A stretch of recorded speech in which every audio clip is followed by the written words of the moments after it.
దేవుడు మనల్ని ఇప్పటి వరకు దేవుడు ఉంచుకున్నారు కదా, సజీవ లెక్కలో దేవుడు మనల్ని ఉంచుకున్నారు కదా. దేనికి వేలాది వందనాలు చెల్లించుకున్నాం వాళ్ళలో ఒకసారి. హల్లెలూయా హల్లెలూయా హల్లెలూయా. స్తోత్రం స్తోత్రం స్తోత్రం స్తోత్రం స్తోత్రం స్తోత్రం స్తోత్రం స్తోత్రం. హల్లెలూయా హల్లెలూయా హల్లెలూయా హల్లెలూయా హల్లెలూయా. మనకు అసలు విలువ లేని టైంలో విలువ లేని జీవితాన్ని దేవుడు మనకి ఎంతో విలువనిస్తున్నారు కదా. దేవునికి వేలాది వందనాలు చెల్లించుకుందాం ఒకసారి. హల్లెలూయా హల్లెలూయా హల్లెలూయా. విలువే లేని నా జీవితం నీ చేతిలో పడగానే అది ఎంతో విలువని నాకు చూపితివే. జీవమే లేని నాలోని జీవమును నింపుటకు నీ జీవితాన్నే ధారపోసితివే. విలువే లేని నా జీవితం నీ చేతిలో పడగానే అది ఎంతో విలువని నాకు చూపితివే. జీవమే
ఎండిన ప్రతి మూడును మరలా దేవుడు చిగిరించాడు.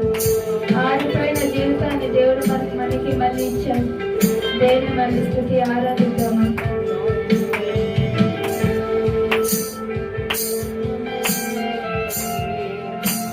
పాపంలో పడిన నన్ను, శాపంలో మునిగి నన్ను నీ ప్రేమతో నింపుతుంది.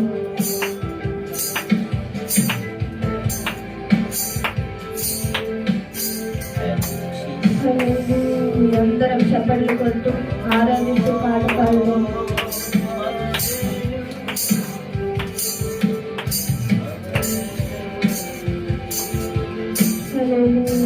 అందరం గట్టిగా చప్పట్లు కొడదాం.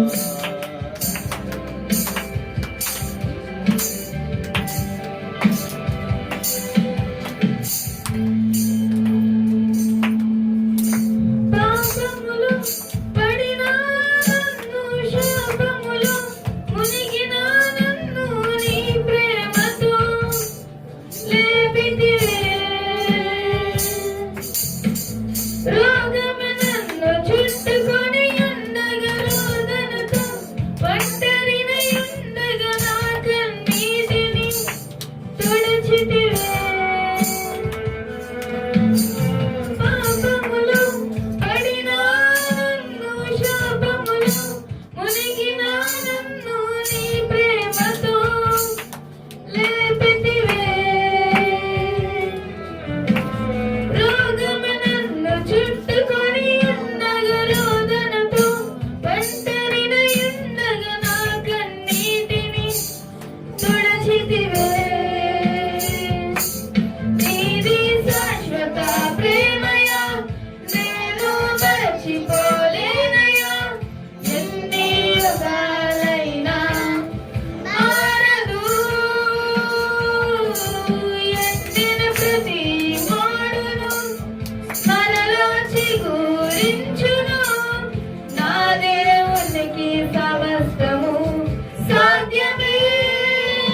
దినమంతయు రెక్కలతో కప్పితివి.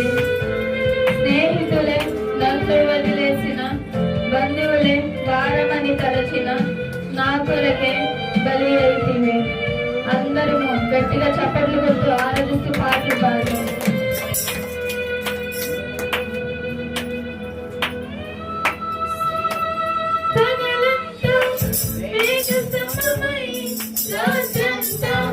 అగ్ని స్తంభమై దినమంతయు రెక్కలతో కప్పితివి. స్నేహితులే నన్ను వదిలేసిన, బంధువులే వారమని తలచిన నా కొరకే బలి అయితివే. పగలంతా మేఘ స్తంభమై, రాత్రంతా అగ్ని స్తంభమై దినమంతయు రెక్కలతో కప్పితివే. స్నేహితులే నన్ను వదిలేసిన, బంధువులే వారమని తలచిన నా కొరకై బలి అయితివే. నీది శాశ్వత ప్రేమయా, నేను మరచిపోలేనయా. ఎన్ని యుగాలైనా మారదు, ఎండిన ప్రతి మాడును మరలా చిగురించును.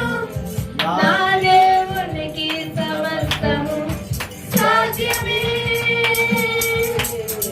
నీది శాశ్వత ప్రేమయా, నేను మరచిపోలేనయా. ఎన్ని యుగాలైనా మారదు,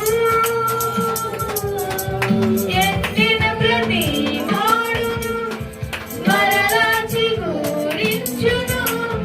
నా దేవునికి సమస్తము సాధ్యమే.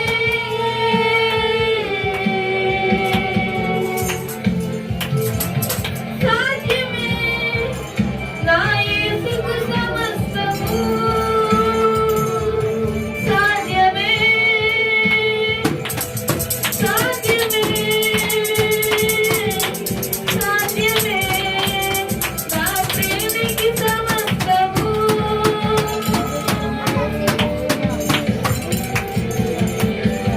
సాధ్యమే. సాధ్యమే, సాధ్యమే, నా యేసుకు సమస్తము సాధ్యమే. సాధ్యమే, సాధ్యమే, నా ప్రియునికి సమస్తము సాధ్యమే. సాధ్యమే, సాధ్యమే, నా ప్రియునికి సమస్తము. ఎండిన ప్రతి మోడును మరలా చిగురించును. నా దేవునికి సమస్తము సాధ్యమే. ఎండిన ప్రతి మోడును మరలా చిగురించును. నా దేవునికి సమస్తము సాధ్యమే. నిజమే కదా, ఎండిన ప్రతి మోడును దేవుడు మరలా చిగురించాడు. అలాగే మనలను కూడా దేనికి పనికిరాని పాత్రగా మనం ఉన్నప్పుడు దేవుడు మళ్ళీ మనలను మన పనికొచ్చే పాత్రగా చేశారు కదా. దేవునికి ఎందుకు ఆరాధించలేం, దేవునికి ఎందుకు స్తుతించలేకపోతున్నాం? అందరం చేతుల పైకెత్తి ఆరాధిద్దామా? హల్లెలూయా, హల్లెలూయా, హల్లెలూయా, హల్లెలూయా, హల్లెలూయా, హల్లెలూయా, హల్లెలూయా. స్నేహితులు వదిలేశారు, బంధువులు వదిలేశారు, కానీ దేవుడు మనల్ని వదలలేకపోతున్నాడు. దేవునికి ఎందుకు మనం స్తుతించలేకపోతున్నాము? దేవుని మనల్ని ఎందుకు ఆరాధించలేకపోతున్నాము? అందరం ప్రతి ఒక్కరు మనసారా దేవుణ్ణి ఆరాధించుదామా? మనసారా దేవుని స్తుతిద్దామా? దేవుణ్ణి ఆరాధించడానికి ఏమి, దేవుని స్తుతించడానికి ఏమి? దేవుడు మనకు అన్ని చేస్తున్నారు కదా. మనకి ఎన్నో అపాయాలు వచ్చినా, ఎన్ని ఇబ్బందులు వచ్చినా, ఎన్ని దుఃఖాలు వచ్చినా వాటిని ఎదిరించుకునే శక్తిని దేవుడు మనకి ఇస్తున్నాడు కదా. దేవునికి మనం ఒక్కసారి స్తుతిస్తామా, ఆరాధిద్దామా? దేవునికి మనం ఒక్కసారి దేవుని మన మనసారా కృతజ్ఞతలు చెప్పుకుందామా? హల్లెలూయా.